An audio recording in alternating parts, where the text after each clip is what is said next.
तो आज हम बात करेंगे इनफर्टिलिटी के बारे में। इनफर्टिलिटी एक ऐसी फिजियोलॉजिकल कंडीशन होती है, क्लिनिकल कंडीशन, जिसमें कोई ऐसा कारण होता है मेल या फीमेल के अंदर कि जिसकी वजह से कंसीव नहीं हो पाता है। हर मैरिड लाइफ अपना परिवार बढ़ाना चाहता है, और अगर वो परिवार बढ़ाना चाहता है तो वो उस तरीके से अनसेफ इंटरकोर्स करता है 1 साल तक। लेकिन उसके बाद भी अगर कंसीव नहीं होता है, अगर नहीं बढ़ाना चाहता तो फिर कोई बात ही नहीं है। लेकिन अगर अपना परिवार बढ़ाना चाहता है और 1 साल तक अनप्रोटेक्टिव इंटरकोर्स करता है और उसके बाद भी अगर कंसीव नहीं होता है, प्रेगनेंसी कंसीव नहीं होती है या कंटिन्यू नहीं होती है,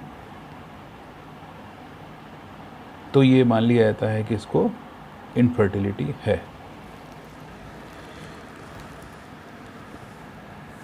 तो इनफर्टिलिटी दोनों केस में होती है, मेल में भी होती है, फीमेल में भी होती है। अब जब कोई फैमिली अपना इसका इलाज कराने जब जाती है तो डॉक्टर दोनों के इलाज करने के लिए उसको एडवाइस देता है और ये कहता है कि आप दोनों टेस्ट कराइए। हो सकता है कि मेल में कमी है या फीमेल में कमी है। तो अब जब टेस्ट करने की बात आती है तो एक एक करके दोनों के टेस्ट किए जाते हैं। तो सबसे पहले हम जैसे डिफ़ाइन करते हैं फीमेल के केसेस में। तो फीमेल के केसेस में ऐसी कोई कंजेनिटल कॉजेज़ नहीं पाए जाते हैं जिसमें कि इनफर्टिलिटी अगर उसको हो, और होते भी हैं तो 10-5% केसेस में होते हैं, लेकिन 90% केसेस में कंजेनिटल कॉज नहीं होता है। कंजेनिटल कॉज मैं पहले डिस्क्राइब कर चुका हूँ, जैसे जिसमें टेस्टिस जो है नीचे नहीं उतरती हैं, और अगर कहीं ट्यूब अगर ब्लॉकेज है तो ये सब चीज़ें जो होती हैं ये कंजेनिटल कॉजेज़ होते हैं। तो 10-90% केसेस में ये कॉजेज़ नहीं होते हैं। इसके अलावा एक मैंने बताया था वायरल ऑर्काइटिस होती है, मम्स जिसको बोलते हैं। इसके अंदर कभी कभी इनफर्टिलिटी का कारण होता है। इसके अंदर अगर स्पर्म बनना बंद जाते हैं टेस्टिस के अंदर। एक और कॉमन कंडीशन होती है टेस्टिकुलर ट्रॉमा। ट्रॉमा मीन्स चोट लग जाना, कि टेस्टिल में ऐसा एक्सीडेंट हुआ कि टेस्टिस जो है वो रप्चर हो गए, या टेस्टिस में चोट लग गई, ट्रॉमा हो गया। तो इसकी वजह से जो स्पर्मेटोजेनेसिस या स्पर्म बनने की जो प्रोसेस होती है वो डिफेक्टिव हो जाती है। तो उसमें ये मान लिया जाता है कि इसकी वजह से इसका कॉज जो है वो मेल में इनफर्टिलिटी का कॉज हो सकता है। अब एक और कॉज रहता है इसके अंदर, हाइपर प्रोटेक्टिवनेस। हाइपर प्रोटेक्टिवनेस में क्या होता है, ये सेकेंडरी टेस्टिकुलर डिसफंक्शन का एक कारण होता है, जिसके अंदर इनफर्टिलिटी और इम्पोर्टेंस दोनों होती हैं। और इसमें होता क्या है, हाइपर प्रोटेक्टिवनेस का मतलब ये होता है कि बच्चे, कुछ पेरेंट्स होते हैं अपने बच्चे को बहुत ज़्यादा प्रोटेक्शन देते हैं। उसको एक ऐसा प्रोटेक्शन देते हैं, उसको घर से बाहर निकलने नहीं देते हैं, उसको नए लोगों से मिलने नहीं देते हैं। एक कहते हैं ना, अम्ब्रेला पेरेंट्स जिनको कहा जाता है, कि बच्चों पे इतना प्रोटेक्शन देते हैं कि कहीं गलत जगह पे ना चला जाए, गलत संगत में ना पड़ जाए, गलत दोस्तों से ना मिल जाए, तो गलत आदतों में ना पड़ जाए। तो इसलिए उन पर बहुत ज़्यादा प्रोटेक्शन देते हैं। उसकी वजह से बच्चे के अंदर एक सेल्फ कॉन्फिडेंस की कमी हो जाती है, और बच्चे के अंदर एक फिजियोलॉजिकल चेंजेस शुरू हो जाते हैं जिसकी वजह से भी इनफर्टिलिटी हो सकती है। इसमें कॉजेज़ क्या होते हैं? कॉजेज़ इसके अंदर जो मेन कॉजेज़ होते हैं इसके अंदर, इसमें ये होता है कि पहला जो कॉज रहता है इसके अंदर डिफेक्टिव प्रोडक्शन ऑफ स्पर्म। तो स्पर्म का जो बनना होता है नॉर्मल ना बन के अगर डिफेक्टिव बनते हैं, तो जैसे किसी के अंदर डबल टेल है या डबल हेड है, या टेल अगर इनएक्टिव है, या हेड अगर फंक्शनिंग नहीं है, कोई भी डिफेक्ट हो सकता है स्पर्म के अंदर। दूसरा जो कारण होता है स्पर्म काउंट या नंबर ऑफ स्पर्म कम होना। मैंने आपको बताया था कि ये भी एक कारण होता है इसके अंदर। तीसरा होता है शेप ऑफ स्पर्म, जो इसे मैंने पहले नंबर बताया था डिफेक्टिव में जो स्पर्म का जो शेप होता है उसमें हेड जो होता है कई बार राउंड ना हो के अगर स्क्वायर हो या नोकीला हो या डिफेक्टिव हो, या फिर उसके अंदर टेल की प्रॉब्लम हो, तो कोई भी शेप हो सकता है। उसका शेप अगर डिफेक्टिव है तो भी इसका एक कारण हो सकता है। Number 4, movement of sperm, motility. Movement या मोटिलिटी स्पर्म की बहुत मायने रखती है इसके अंदर, क्योंकि अगर मोटाइल नहीं होगा, मोटाइल से फंक्शन होता है कि अगर उसकी जो टेल है वो अगर प्रॉपर मूवमेंट नहीं करेगी तो स्पर्म आगे बढ़ेगा कैसे। अगर वेजाइना में अगर गिरा सीमन तो वहीं पर रहेगा, वो आगे बढ़ ही नहीं पाएगा। जब वो आगे नहीं बढ़ेगा तो फर्टाइल कैसे होगा, और जो एम्ब्रियो कैसे बनेगा उसके अंदर, तो वो भी नहीं होता है। इसके अलावा कुछ ऐसी ड्रग्स होती हैं जिनको लेने के कारण भी जो मेल में इनफर्टिलिटी हो सकती है। अब आते हैं कुछ रिस्क फैक्टर मेल इनफर्टिलिटी में। रिस्क फैक्टर क्या आते हैं? ये होते हैं, पहला जो होता है वो होता है ओल्ड एज में, कि किसी उस पेशेंट की क्या उम्र ज़्यादा तो नहीं है, क्योंकि उम्र ज़्यादा होने से भी, क्योंकि स्पर्म कम बनते हैं, डिफेक्टिव बनते हैं, और इसकी वजह से ये भी एक फैक्टर होता है कि इनफर्टिलिटी ओल्ड एज में हो सकती है। दूसरा होता है स्मोकिंग। जो पेशेंट स्मोकिंग ज़्यादा करते हैं उनमें भी स्पर्म बनने की जो प्रोसेस होती है वो स्लो हो जाती है। दूसरा होता है हैवी यूज़ ऑफ अल्कोहल ज़्यादा लेने वालों के साथ में भी ये प्रॉब्लम होती है कि स्पर्मेटोजेनेसिस प्रोसेस डिले होती है। या फिर दूसरा एक कारण मैंने आपको जो पहले बताया था कि इरेक्टाइल डिसफंक्शन होने के से, that is one of the also causes of erectile dysfunction. उसकी वजह से भी इनफर्टिलिटी, ये एक्चुअली सब मैंने उस समय बताया था आपको कि इसमें सब कुछ नॉर्मल होता है, लेकिन इरेक्टाइल डिसफंक्शन होने की वजह से इसको ये इनफर्टिलिटी इसकी वजह से हो सकती है इसको। नेक्स्ट इसमें होता है ओवरवेट, वज़न ज़्यादा होना, ये भी मैंने आपको कारण बताया था। और इसके अलावा दूसरा होता है exposure to toxin such as pesticides means ऐसी पेस्टिसाइड्स जो खाद इसको कहते हैं, जो फसलों में डाली जाती है या सब्जियों में डाली जाती है, सब्जी उगाने के लिए डाली जाती है, या हर्बिसाइड्स जो छोटी छोटी जो झाड़ होती हैं उनको ख़त्म करने के लिए ऊपर से पेस्टिसाइड ऐसे डाले जाते हैं, कुछ केमिकल्स डाले जाते हैं जिनकी वजह से हार्मफुल इफ़ेक्ट होते हैं मेल के अंदर। ये फीमेल में भी हो सकते हैं, पर लेकिन यहाँ मेल की डिस्कस कर रहे हैं, तो मेल में उसकी वजह से भी। और इसके अलावा हैवी मेटल्स में आते हैं जैसे मरकरी है, लेड है, ये कुछ ऐसे हैवी मेटल्स होते हैं जो अगर खाने में अगर किसी वजह से अगर ब्लड में चले जाते हैं तो ये स्पर्मेटोजेनेसिस प्रोसेस को इफ़ेक्ट करते हैं।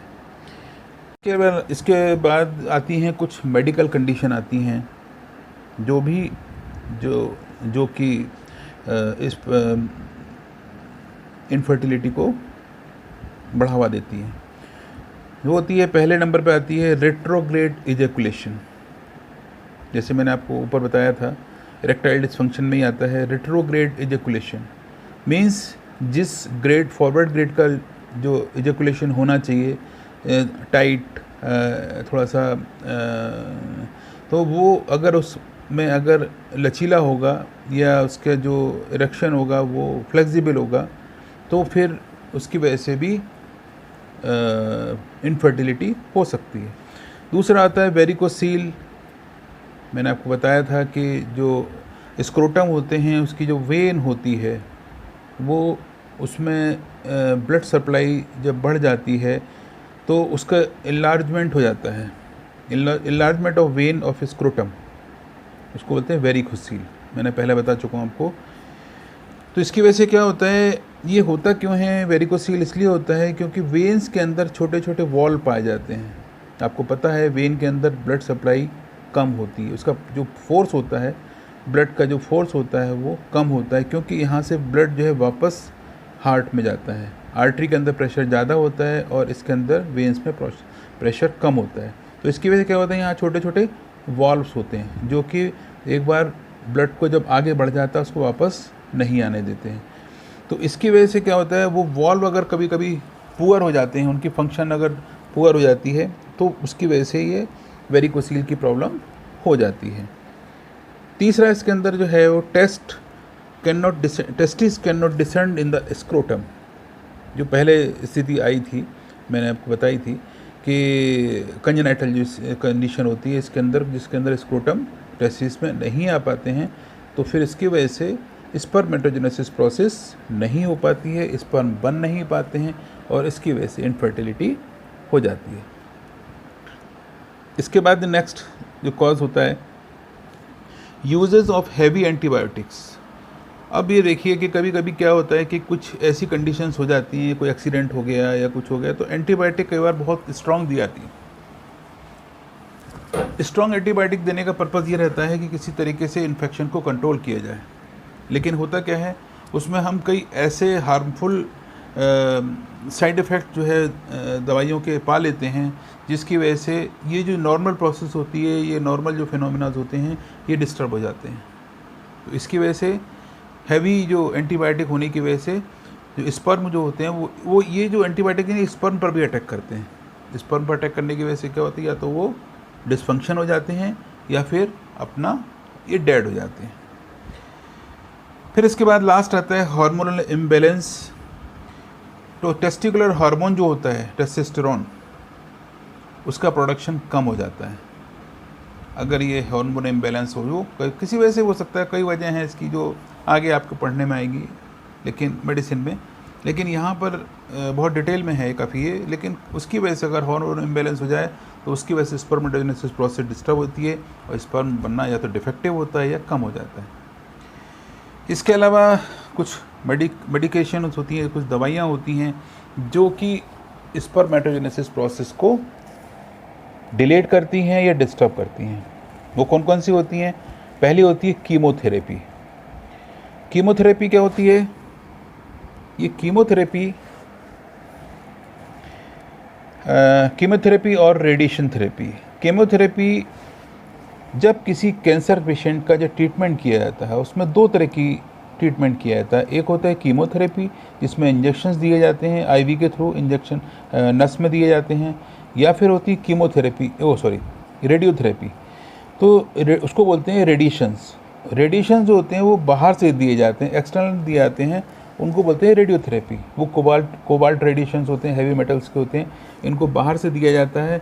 इससे क्या होता है कि जो ऊपर के जो कैंसर के जो टिश्यूज़ हैं वो इस रेडिएशन से डेड हो जाते हैं और आगे बढ़ नहीं पाते हैं।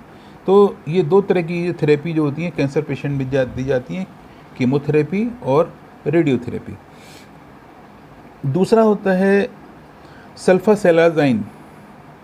सल्फासेलाज़ाइन एक ऐसी दवा होती है जो रूमेटॉइड अर्थराइटिस में दी जाती है, एलोपैथी डॉक्टर देते हैं। तो इसकी ये रूमेटॉइड अर्थराइटिस और अल्सरेटिव कोलाइटिस, ये दो बीमारियों में ये दवाई दी जाती है। इसका नाम होता है सल्फासेलाज़ाइन। तो ये सल्फासेलाज़ाइन देने से क्या होता है कि ये जो है ये स्पर्म पर इफ़ेक्ट करती है और स्पर्मेटोजेनेसिस प्रोसेस को डिफेक्ट करती है, या तो डिले करेगी या फिर उसको इफ़ेक्ट करती है कि उसके स्पर्म जो है वो डिस्टर्ब हो जाते हैं। तीसरी आती है कैल्शियम चैनल ब्लॉकर्स, जो कि ब्लड प्रेशर हाइपरटेंशन में यूज़ होती है। कैल्शियम चैनल ब्लॉकर क्या होते हैं? कुछ दवाइयाँ होती हैं जिनको मेडिसिन वाले बीटा ब्लॉकर्स कहते हैं या कैल्शियम चैनल ब्लॉकर कहते हैं। तो ये क्या दवाइयाँ हार्ट के जो प्रेशर होता है उसको मेंटेन करती हैं, लेकिन अपने साइड इफ़ेक्ट में ये स्पर्म के ऊपर अगर इनको काफ़ी हाई डोज में या लंबे टाइम तक लिया जाता है तो ये स्पर्म को इफ़ेक्ट करते हैं, ये स्पर्मेटोजेनेसिस को अफेक्ट करते हैं। इसके बाद जो नेक्स्ट आता है वो होता है triglycerides anti depressant, tricyclic anti depressant. Tricyclic means वैसे एंटी डिप्रेसेंट हमेशा लगभग एक ही बार दिया जाता है, रात में सोते समय दिया जाता है, क्योंकि उसको दिन में तो थोड़ा टाइम पास हो जाता है उसको पेशेंट का, लेकिन ये कहा जाता है कि उसको रात को सोते समय इसको ले लें। लेकिन ट्राईसाइकिल मतलब दिन में 3 बार अगर दिया जाता है, सुबह दोपहर शाम, या 8-8 घंटे के 8 से 24 घंटे में 3 बार अगर दिया जाता है तो उसको बोलते हैं ट्राईसाइक्लिक।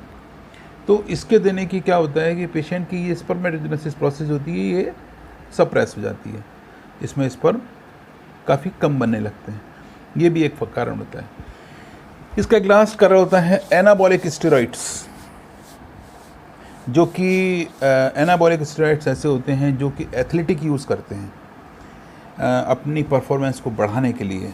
मतलब आपने सुना होगा, डोपामाइन टेस्ट सुना होगा, जो क्रिकेटर्स या जिम्नास्टिक खेलने वाले या ओलंपिक में कुछ एथलीट्स होते हैं, वो अपना परफॉर्मेंस बढ़ाने के लिए कुछ डोपामाइन यूज़ करते हैं। ये डोपामाइन जो होते हैं ये स्टेरॉइड्स होते हैं, इनको बोलते हैं एनाबॉलिक स्टेरॉइड्स।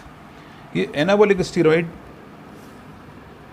फिज़िकल परफॉर्मेंस को बढ़ाते हैं, लेकिन यहाँ पर इसकी स्पर्मेटोजेनेसिस प्रोसेस को इफ़ेक्ट करते हैं, जिसकी वजह से स्पर्म बनना कम हो जाता है या डिफेक्टिव हो जाता है। अब होता क्या है कि जो कॉमन साइन जो होते हैं वो पेशेंट के अंदर कैसे दिखते हैं मेल के अंदर। अब उसमें होता क्या है कि पहला जो कॉज होता है उसके अंदर जो सेक्सुअल डिज़ायर होती है वो चेंज हो जाती है, या तो कम हो जाती है या फिर नहीं होती है। दूसरा होता है स्वेलिंग ऑफ टेस्टिस और टेस्टिकल्स पेन, टेस्टिस के अंदर सूजन आ जाती है या उसके अंदर काफ़ी पेन होता है, इसको बोलते हैं ऑर्काइटिस। तीसरा जो कारण होता है वो होता है प्रॉब्लम इन इरेक्शंस। इसमें इरेक्शंस नहीं हो पाता है पेनिस का, जिसकी वजह से उसको जो डिस्फंक्शन इरेक्टाइल डिस्फंक्शंस उसको हो जाते हैं। फिर इसके बाद लास्ट कॉजेज़ आता है स्मॉल और फर्म टेस्टिकल्स। टेस्टिकल या तो छोटे हो जाते हैं किसी वजह से, और या फिर फर्म थोड़ा सा टाइट हो जाते हैं, जिसकी वजह से होता क्या है कि जो स्पर्मेटोजेनेसिस प्रोसेस होती है वो डिफेक्टिव हो जाती है। और इसके अलावा इशू होते हैं इजैकुलेशन में, लास्ट कॉज इसका रहता है, कॉमन साइन रहते हैं इसके। मतलब स्पर्मेटोजेनेसिस जिसको होती है उसको ये साइन रहते हैं कि उसको इजैकुलेशन में प्रॉब्लम होती है, या तो उसको इजैकुलेशन अर्ली इजैकुलेशन हो जाता है या फिर उसको इजैकुलेशन प्रॉपर नहीं होता है। तो इसकी वजह से भी स्पर्मेटोजेनेसिस प्रोसेस जो फर्टिलिटी होती है। अब होता क्या है कि अब इसमें जो दिखाया जाता है, हम इसको टेस्ट कौन कौन से करते हैं। इसको टेस्ट करने के लिए हमको कुछ एनालिटिकल टेस्ट होते हैं जिसको किया जाता है, कराया जाता है, इससे ये पता लगता है कि इसके अंदर असली वजह क्या है। तो उसमें को फंक्शन टेस्ट कराए जाते हैं। इसमें मेल को ये कहा जाता है कि सबसे पहले सीमेन एनालिसिस कराया जाता है कि उसको जो सीमेन, उसको ये कहा जाता है कि आप अपने सीमेन को निकाल कर लाएं और एक क्लीन ग्लास कंटेनर के अंदर एक कंटेनर दिया जाता है उसको, क्या कहते हैं कि उसके अंदर इसको लेके आएँ उसके बाद उसका स्पर्म काउंट किया जाता है। स्पर्म काउंट अगर 20 मिलियन पर ml पर इजेकुलेशन आता है तो ये नॉर्मल है, लेकिन इसके अंदर जो मोटाइल स्पर्म हैं उनकी संख्या लगभग 60% से अधिक होना चाहिए, लेकिन अगर 60% से कम होगी तो फिर ये डिफेक्टिव होगी। इसके अलावा इसके अंदर एक चीज़ और दिया एनालिसिस किया जाता है सीमन एनालिसिस में, स्पर्म का जो ये देखा जाता है कि इसकी जो मॉर्फोलॉजी है वो नॉर्मल होना चाहिए। नॉर्मल मॉर्फोलॉजी आपको पता है, मैंने आपको जो स्पर्म का जो डायग्राम भेजा था उसके हिसाब से इसमें इसके अकॉर्डिंग होना चाहिए। अगर इसमें नहीं मॉर्फोलॉजी होगी तो जो प्रोग्रेसिव जो फॉरवर्डनेस होती है, जो टेंडेंसी होती है स्पर्म की, वो कैसे होगी और आगे स्पर्म कैसे बढ़ेगा। तो ये सब एनालिसिस किया जाता है सीमन का। और फिर इसके बाद दूसरा जो टेस्ट होता है वो कराया जाता है हार्मोनल एस्टिमेशन। हार्मोनल एस्टिमेशन कराने के लिए इसमें FSH और LH का जो टेस्ट कराया जाता है, ब्लड प्लाज्मा लेवल का, उसमें ये देखा जाता है कि उसके अंदर जो ब्लड के अंदर जो टेस्टोस्टेरोन जो लेवल है वो नॉर्मल है या नहीं है। अगर ये लेवल कम होता है तो फिर उसके इंजेक्शंस दिए जाते हैं। इस टेस्ट को बोलते हैं कॉलमैन सिंड्रोम्स। ये जो कंडीशंस होती है इसको बोलते हैं कॉलमैन सिंड्रोम्स।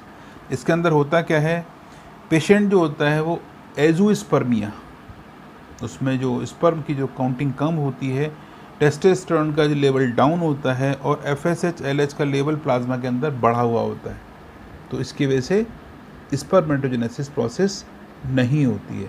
तो इस कंडीशन को बोलते हैं कॉलमैन सिंड्रोम्स। ये कॉलमैन एक साइंटिस्ट थे जिन्होंने इसको खोज की थी, इस सिंड्रोम को बनाया था, इसलिए इसको बोलते हैं कॉलमैन सिंड्रोम। तीसरा जो है इसके अंदर ये देखा जाता है, एक टेस्ट और होता है, इसको बोलते हैं क्रोमोसोमल एनालिसिस। क्रोमोसोम्स का एनालाइज किया जाता है, उसमें ये देखा जाता है, उसको बोलते हैं लाइनफेल्टर सिंड्रोम। ये भी एक साइंटिस्ट थे, तो इनका जो नाम होता है KLINEFELTER, लाइनफेल्टर, इसमें के साइलेंट रहता है, इसको बोलते हैं लाइनफेल्टर सिंड्रोम। इसके अंदर जो क्रोमोसोम का एनालिसिस किया जाता है कि इसके अंदर क्रोमोसोम डिफेक्टिव तो नहीं है, इसका RNA DNA जो है वो सही है या नहीं। अगर डिफेक्टिव होगा तो भी मेल के केसेस में इनफर्टिलिटी का कारण हो सकता है। लास्ट इसके अंदर टेस्ट होता है, इसके अंदर टेस्टिकुलर बायोप्सी कराई जाती है। टेस्टिकुलर बायोप्सी के अंदर क्या होता है कि इसमें जो टेस्टिकल्स होते हैं उसमें एक फाइन निडल, इसको बोलते हैं FNAC बोलते हैं, फाइन निडल एस्पिरेट बायोप्सी। तो इस टेस्ट के अंदर एक पतली सी निडल डाली जाती है, उसके अंदर से टेस्टिस के अंदर से एक टुकड़ा काट के निकाला जाता है, उसका एनालिसिस किया जाता है और ये देखा जाता है कि स्पर्मेटोजेनेसिस प्रोसेस अंदर हो रही है या नहीं हो रही है।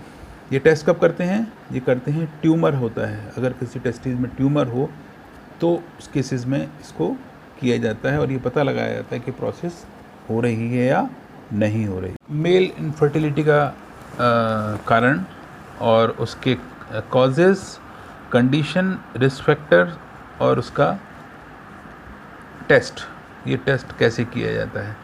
चूँकि वीडियो काफ़ी लंबा हो जाएगा इसलिए मेल फर्टिलिटी को हम यहीं ख़त्म करते हैं और फीमेल फर्टिलिटी के लिए हम नेक्स्ट वीडियो में आपको बताएंगे।